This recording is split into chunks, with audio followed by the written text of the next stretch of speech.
Miguel Ángel Félix Gallardo, es hablar de la historia reciente del narcotráfico en este país, cómo evolucionó la organización del crimen para usar por primera vez la palabra cártel. Cecilia Falcón introduce al vampiro Miguel Ángel Félix Gallardo con otros personajes que le dan forma al cártel de Medellín para crear una de las rutas del tráfico de cocaína sudamericana hacia Estados Unidos y les da acceso a ganancias mayores y que le alcanza, por ejemplo, a Félix Gallardo para ser consejero local en Jalisco de un banco. A Miguel Ángel Félix Gallardo lo captura uno de sus compadres, Guillermo González Calderoni, que era el policía consentido de Salinas, tenía el plan para apoderarse de todo el narcotráfico en el país. ¿Y cómo no lo puedes desligar de la política priista? Una mafiocracia. Yo me opongo siempre a la militarización por cuestiones hasta familiares, pero cuando vemos la violencia que nos fueron sembrando poco a poco, cuando toma posesión Felipe Calderón, prácticamente militarizan una guerra para meternos miedo, para tomar el control del narcotráfico, y fueron corrompiendo a toda la Policía Federal.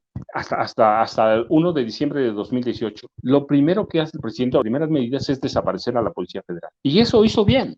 Pero, ¿cómo los vas a enfrentar? Pues tienes que crear algo nuevo. Pero el ejemplo lo tiene que poner el presidente. Un ejemplo de caballerosidad, de decencia, de defensa de los derechos humanos. Cuando lo sacó Felipe Calderón Hinojosa, el PAN no dijo nada, lo aplaudió. Hoy es una oposición irracional por el presidente López Obrador, ¿sí? No es por el ejército. Es una medida necesaria porque no hay forma de enfrentar el crimen organizado. Pues el único que puede hacerles frente en este momento es alguien que tenga mejor armamento y esté mejor organizado. Un problema complejo que el PRI primero y luego el PAN permitieron que penetrara toda la sociedad. Entiendo que el presidente lo que trata de evitar es a controlar la seguridad pública del país. Un personaje tan siniestro como Genaro García Luna. ¿Le va a dar resultado? Pues ya la historia lo dirá. Hola, ¿qué tal? Muy buenos días, tardes, noches, dependiendo de la hora en la que usted esté viendo esta entrevista. Hoy es 13 de septiembre del año 2022 y nos encontramos con el maestro Francisco Cruz Jiménez, autor de más de media docena de libros,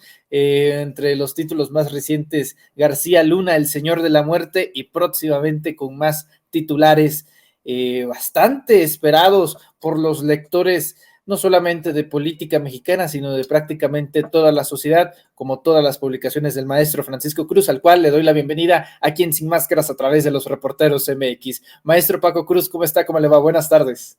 Manuel, ¿cómo te va? Pues mucho gusto, mira, aquí estamos siempre con temas, pues este país vive de eso, ¿no? Hay información que explosiva cada día, así que a la orden, y gracias por la invitación. Terremotos políticos, maestro Paco Cruz, y es que justamente el día de ayer el juez séptimo de Distrito de Procesos Penales Federales de la Ciudad de México le concedió la prisión domiciliaria al ex líder del cártel de Guadalajara, Miguel Ángel Félix Gallardo, para que continúe en su casa la sentencia de 40 años de prisión que se le impuso en el 2003 por acopio de armas, cohecho y narcotráfico, además de pues imputársele la muerte de Kiki Camarena, el agente de la DEA que fue asesinado acá en México. Hoy en la mañanera el presidente confirmó que se encontraba grave de salud Miguel Ángel Félix Gallardo y dijo que lo correspondiente es que se atendiera en casa con sus familiares. De entrada, maestro Paco Cruz, ¿qué significa que Miguel Ángel Félix Gallardo se le otorgue la prisión domiciliaria, sobre todo recordando que hace un año Telemundo le hizo una entrevista a Miguel Ángel Félix Gallardo y Gallardo le solicitó a López Obrador que ya vieran su condición, que ya era un hombre enfermo, que lo había perdido todo y que ya no tenía ningún vínculo con absolutamente nada delictivo? ¿Qué nos dice esto, maestro? Manuel, mira, primero, independientemente de las consideraciones legales, de que se le conceda o no, porque la Fiscalía General de la República impugnó la orden del juez y el presidente, la del presidente López Obrador, es una opinión a un poder que se rige solo o por sí mismo. Independientemente de esas consideraciones y de la edad de Miguel Ángel Félix Gallardo, que por cierto, mira, su primer apodo no era el jefe de jefes, que hay quienes cuestionan si era para él o no, la realidad es que a él le decían el jefe de jefes, pero su apodo original es el vampiro Miguel Ángel Félix Gallardo, y que independiente de las consideraciones legales, las opiniones del presidente, ¿quién es Miguel Ángel Félix Gallardo? ¿Por qué es importante? No solo porque por la muerte o ejecución del Kiki Camarena, el agente de la DEA y del piloto mexicano que lo acompañaba. Mira, no. Hablar de Miguel Ángel Félix Gallardo, el vampiro, es hablar de la historia así reciente del narcotráfico en este país. Hablar de cómo Miguel Ángel Félix Gallardo con algunos de sus socios cambiaron, cambiaron para siempre la cara del narcotráfico. Y entre esos socios destacan, mira, uno que no se habla mucho, pero que es fundamental, Alberto Sicilia Falcón, cubano, Rafael Caro Quintero, que lo liberaron, lo recapturaron, Ernesto Fonseca Carrillo, que ya cumple prisión domiciliaria, y Juan Manuel Salcido Usueta, el cochiloco, por ejemplo, es hablar cómo evolucionó la organización del crimen organizado para usar por primera vez la palabra cártel. Palabra cártel como fundación del Cártel de Guadalajara, que significa una organización ilegal que se dedica al tráfico de drogas o de armas. Ellos hacen eso, le dan forma a través, yo te decía, de Alberto Sicilia Falcón, a través del gobernador entonces de Sinaloa, Leopoldo Sánchez Celis, y luego una serie de gobernadores, entre ellos a Francisco Labastida Ochoa, que terminan por darle cauce a las organizaciones del crimen organizado a partir de los 60. Alberto Sicilia Falcón, mira, no se menciona mucho, pero estuvo preso mucho tiempo en México, narcotraficante, traficante de armas para la CIA.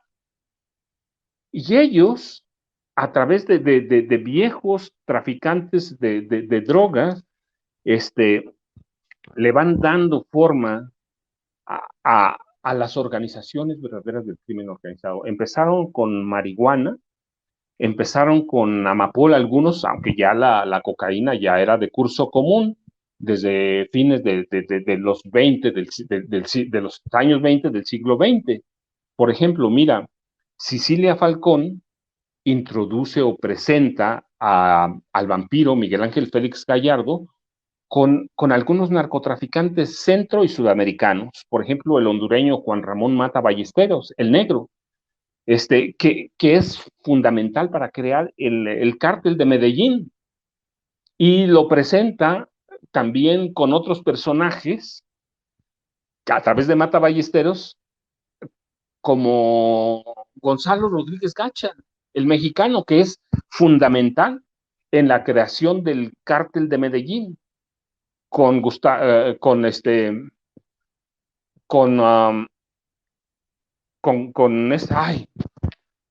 discúlpame, con los hermanos Ochoa, con Carlos Leder, sí, que le dan forma, con Pablo Escobar Gaviria, que le dan forma al cártel de Medellín. Así que tienes a través de Miguel Ángel Félix Gallardo y de Alberto Sicilia Falcón la conexión que hace falta para crear una de las rutas más duraderas del tráfico de cocaína sudamericana, no solo colombiana, peruana también, boliviana, hacia Estados Unidos.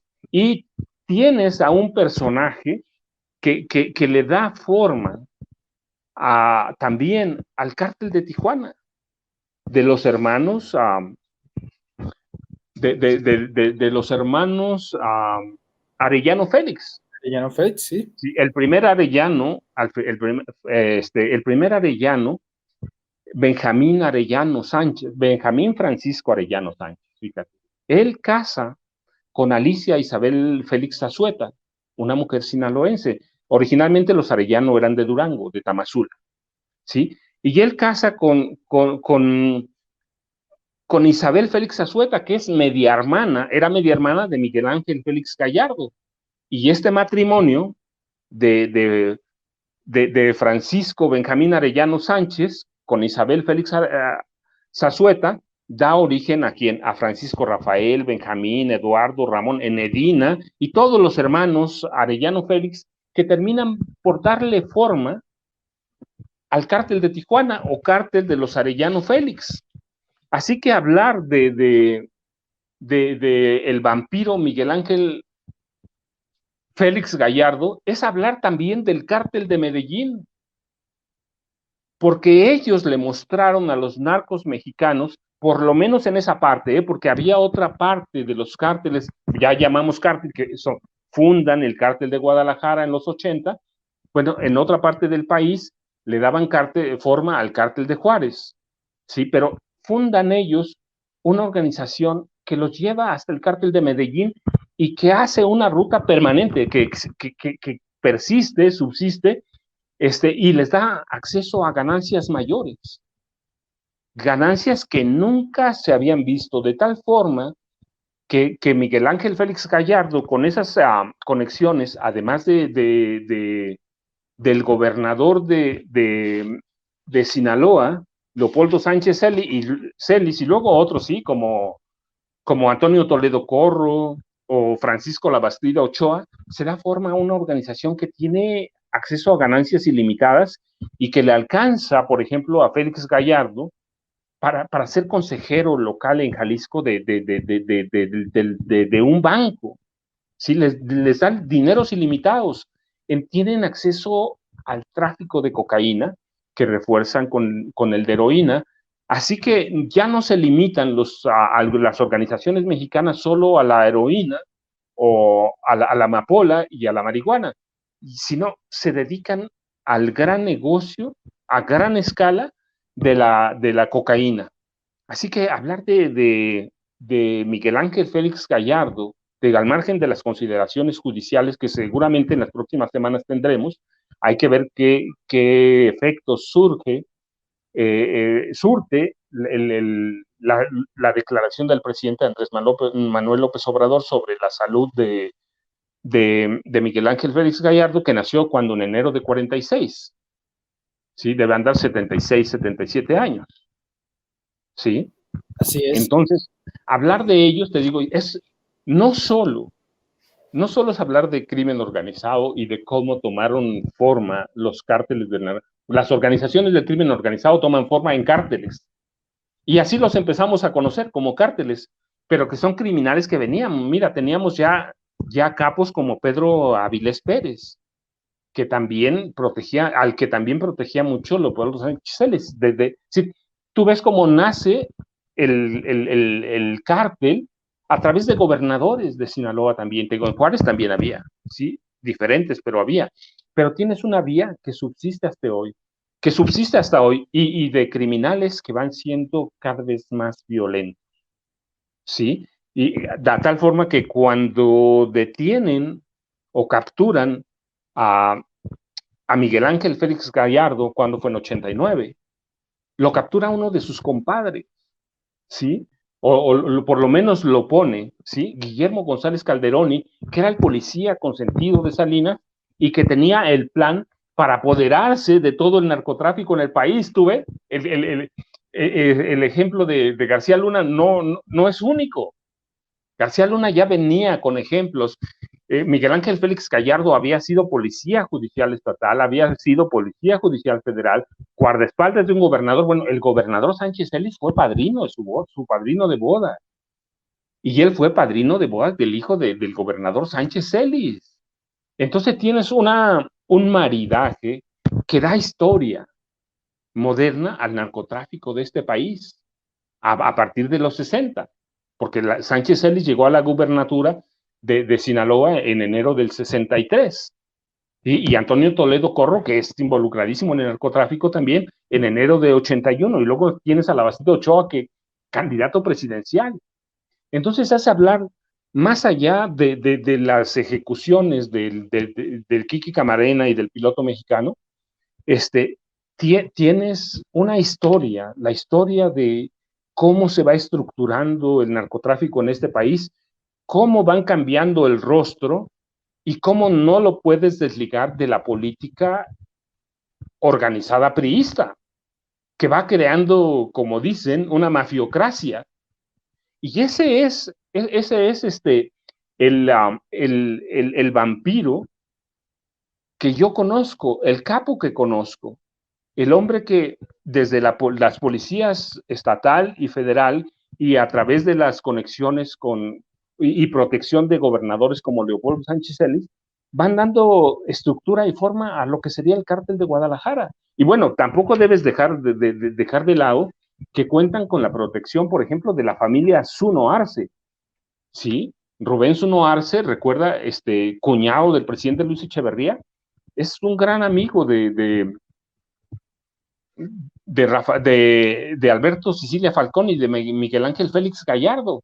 Entonces tienes conexiones desde la presidencia de la República, de políticos poderosos, o protección de Mario Moya Palencia, que era secretario de gobernación de Luis Echeverría y que protege a Alberto Sicilia Falcón. Entonces tienes cómo se va organizando la protección a los futuros capos del narcotráfico, cómo se crean desde los entes del Estado, desde la presidencia de la República. Yo recuerdo mucho, mira, cuando capturaron a Alberto Sicilia Falcón, ese día perdió la candidatura presidencial Mario Moya Palencia. ¿Por qué?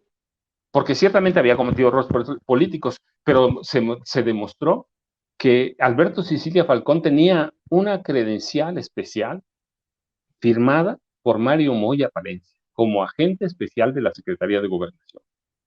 Y pues claro, ellos daban protección a Miguel Ángel Félix Gallardo desde ahí y los Zuno Arce.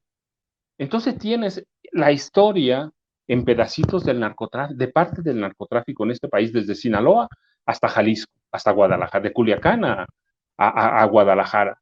¿Y cómo se va armando esa red hasta llegar a los Arellano Félix, que tienen paso directo a Estados Unidos?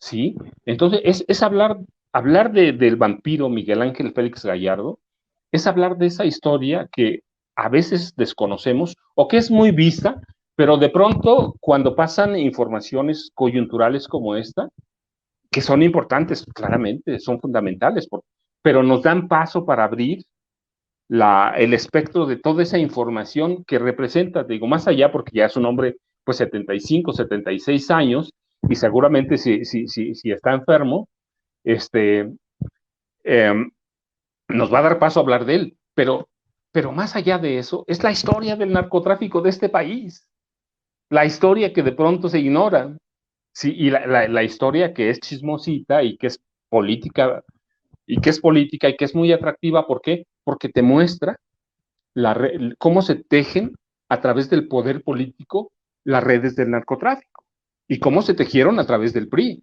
hasta llegar a Guillermo González Calderoni, que es el hombre fuerte de Carlos Salinas, es de Carlos Salinas de Gortari, ¿sí? Es el Genaro García Luna de Carlos Salinas de Gortari.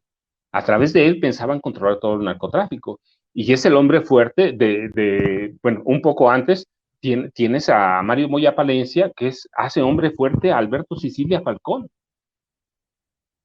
¿sí? Que vende armas a la contra en Sudamérica.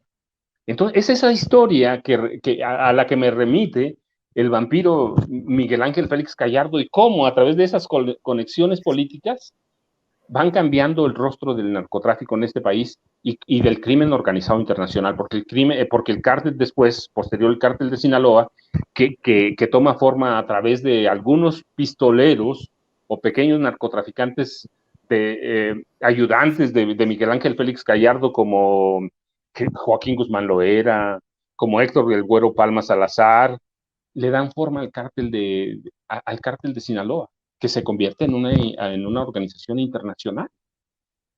Entonces, es ese personaje al que yo veo cuando el juez le concede la orden para purgar una prisión domiciliaria y luego la cuestiona, la impugna la Fiscalía General de la República y luego habla el presidente de la República sobre él. Yo me remito a la historia plena del narcotráfico. Mira que tú y yo hemos platicado y podemos seguir todavía más atrás, a la Segunda Guerra Mundial, a la Revolución, podemos seguirla y a través de coroneles del Ejército Mexicano. Pero a eso me remite, Manuel. a la historia del narcotráfico, al margen de que esté enfermo, lo dice el presidente, lo creo, pero a eso me remite, a la fuga de Rafael Caro Quintero, a la prisión domiciliaria de Ernesto Carrillo Fonseca, a toda esa historia que marca a este país hasta lo que tenemos. Correcto, maestro. Maestro Francisco Cruz, ¿cómo viene lo que hemos estado hablando, la evolución de los antiguos jefes y líderes criminales con los nuevos que se han reconfigurado en el panorama nacional y que hasta el día de hoy vemos fuertes presencias no generalizadas, pero sí focalizadas en el territorio nacional? Se habla mucho ahora de la aprobación de la Guardia Nacional para que pase al control de la Secretaría de la Defensa Nacional, pero un hecho ineludible es que sin el ejército no habría quien le haga frente a las organizaciones criminales que todavía en gran parte de nuestro país tienen una fuerte presencia y en otras hasta un control. ¿Cómo se viene confeccionando el antes con el ahora, maestro? No, mira, Manuel, nos dejaron, si tienes tu razón, podemos dividir al país a partir del 1 de diciembre de 2018 hacia atrás y hacia adelante. Yo, yo te he platicado, yo me opongo siempre a la militarización por cuestiones hasta familiares, sí, y porque he visto lo que hace el ejército históricamente. Yo soy un estudioso de lo que ha hecho el ejército a partir de los 50, fíjate, de cómo se va configurando. Puedo ir más atrás todavía, pero incluso 46, cuando ellos, desde el Senado, con el coronel Carlos I. Serrano, empiezan a tomar control del narcotráfico. Pero cuando vemos esa evolución y la violencia que nos fueron sembrando poco a poco, hasta que en diciembre, el primer diciembre de 2006, cuando toma posesión Felipe Calderón, prácticamente militarizan una guerra que era guerra, pero que no era contra el narcotráfico, sino para tomar control. Era una guerra para asustarnos, para meternos miedo, para tomar el control del narcotráfico. Pero vemos cómo fueron sembrando el odio, cómo fueron sembrando el crimen organizado a través de Genaro García Luna, que venía desde el sexenio de Fox, cómo fueron haciendo un país explosivo y fueron corrompiendo a toda la Policía Federal. Corrompieron a toda la Policía Federal y cómo el presidente, que es el comandante supremo de las Fuerzas Armadas, pues recibe órdenes del presidente y se dedican a qué? Se dedican a matar. Pero luego cuando llegamos, te digo, lo podemos romper ahí hasta el 1 de diciembre de 2018. Lo primero que hace el presidente, no lo primero, pero de las primeras medidas es desaparecer a la Policía Federal. Y eso hizo bien. ¿Por qué? Porque era un nido de corrupción, un nido de criminales. Pero, ¿cómo los vas a enfrentar? Pues tienes que crear algo nuevo.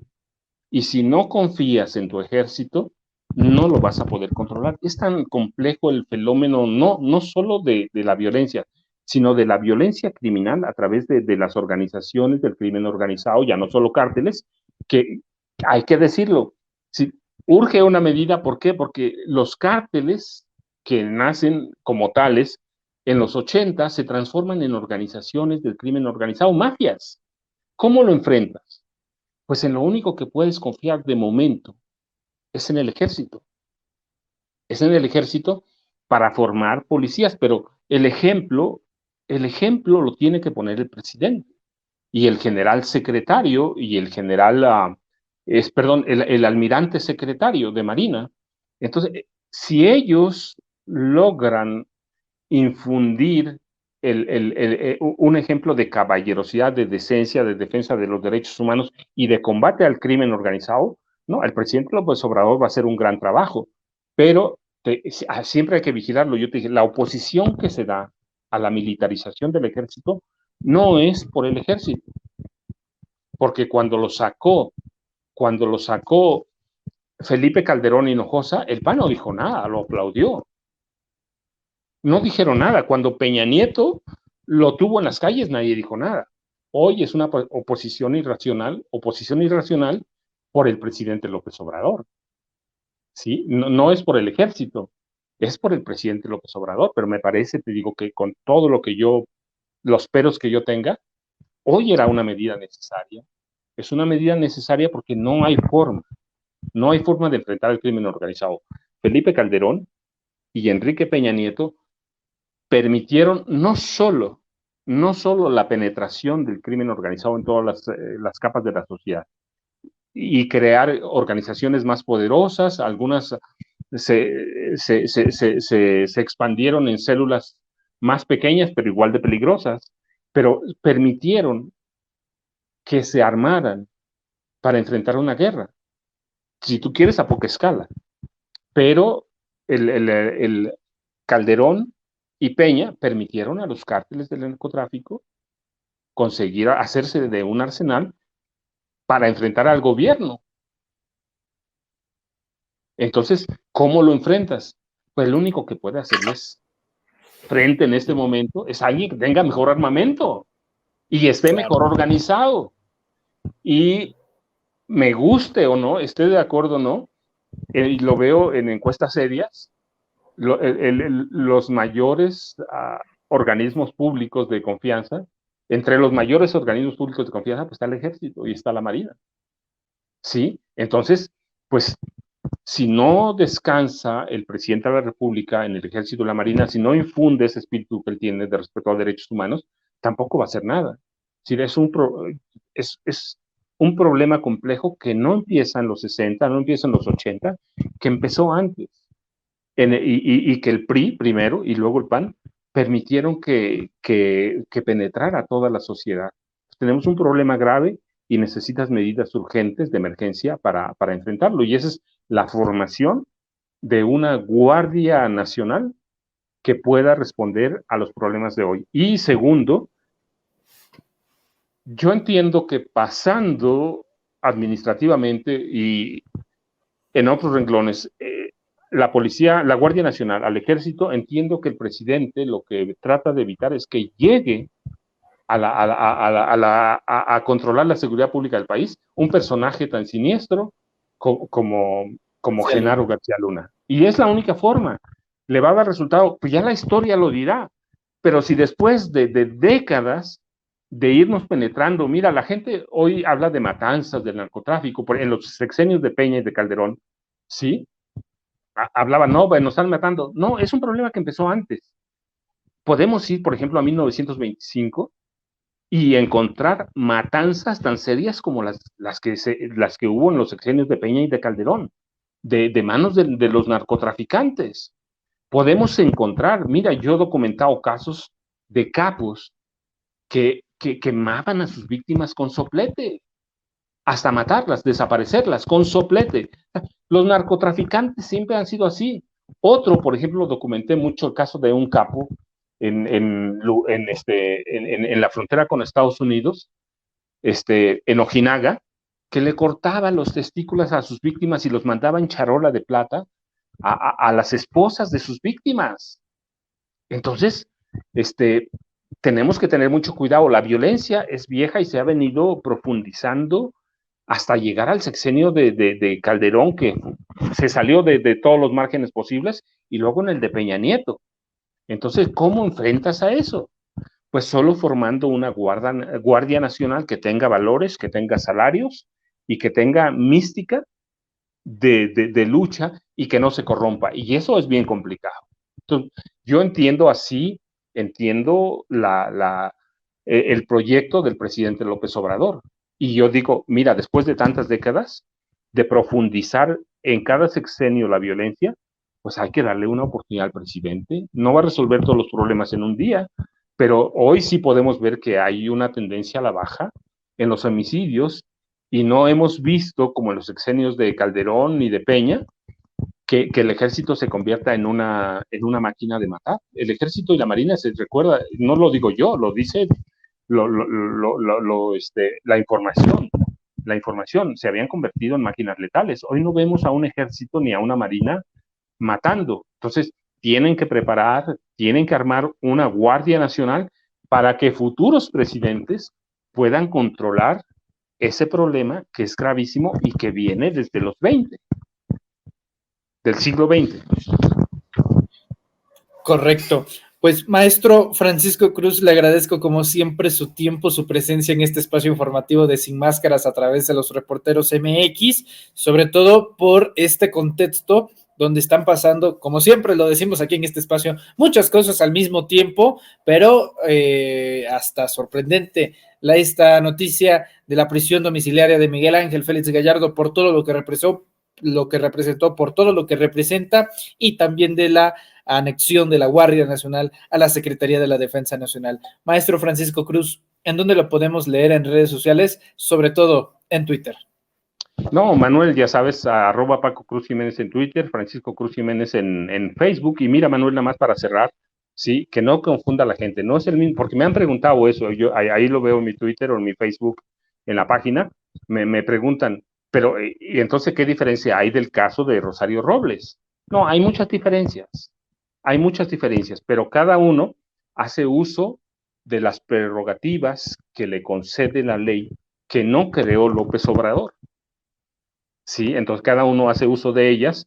Rosario Robles hizo uso de ellas, y hay que recordar que cuando a ella la apresan, la corrupción no era un problema grave. Entonces son casos diferentes, no hay que mezclar aceite con agua, y esperemos, bueno, en los siguientes días, si los jueces, la decisión está en manos de los jueces. Ya impugnó la Fiscalía General de la República, hay que esperar, y mira, y hay que ver la historia del narcotráfico como debe ser, para hacia atrás, con todo lo que nos heredaron. Un país prácticamente con una bomba en cada cuadra. Excelente, maestro Francisco Cruz. Pues le envío un fuerte abrazo, estamos en contacto y, por cierto, muy pronto, esperemos una larga, extensa y reveladora charla también en estos espacios, en este medio de comunicación de los Reporteros MX con el maestro Francisco Cruz. Manuel, muchísimas gracias, como siempre, saludos y un abrazo. El maestro Francisco Cruz hablando con nosotros sin máscaras. Continuamos.